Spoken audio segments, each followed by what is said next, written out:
سب سے اوپر جو آپ دیکھ رہے ہیں گلابی رنگ کا لکھا ہوا ہے انڈیکیٹیو، اس کا مطلب ہوتا ہے حقیقی۔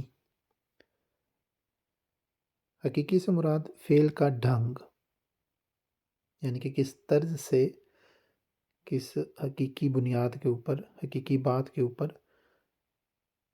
فعل کا ڈھنگ ہے۔ اس کے نیچے جو لکھے ہوئے ہیں 6 وہ ہیں زمانے، جیسے کہ مستقبل، ماضی اور حال۔ سب سے پہلے ہے پریزنس، یعنی کہ حال جاری۔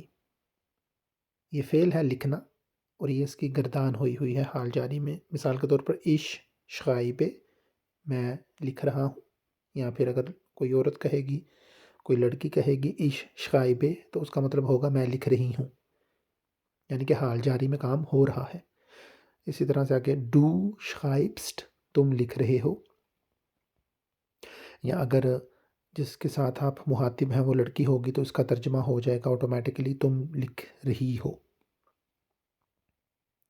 اسی طرح سے اے شغائبٹ، وہ لکھ رہا ہے، وی شغائبن، ہم لکھ رہے ہیں، ای شغائبٹ، تم لوگ لکھ رہے ہو، زی شغائبن، وہ لکھ رہے ہیں۔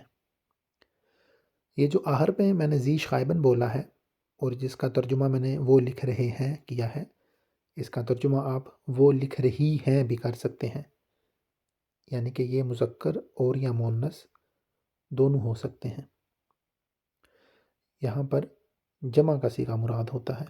اس کے بعد دوسرا زمانہ ہے خیٹ ہے گٹھوں، جس کو ماضی استمراری یا پھر ماضی جاری بھی کہتے ہیں، جس کی گردان نیچے لکھی ہوئی ہے اش شغیب، میں نے لکھا یا میں لکھ رہا تھا، ڈو شغیبسٹ، تم لکھ رہے تھے، اے شغیب، وہ لکھ رہا تھا، وی شغیبن، ہم لکھ رہے تھے، ای شغیبٹ، تم لوگ لکھ رہے تھے، زی شغیبن، وہ لکھ رہے تھے یا وہ لکھ رہی تھیں۔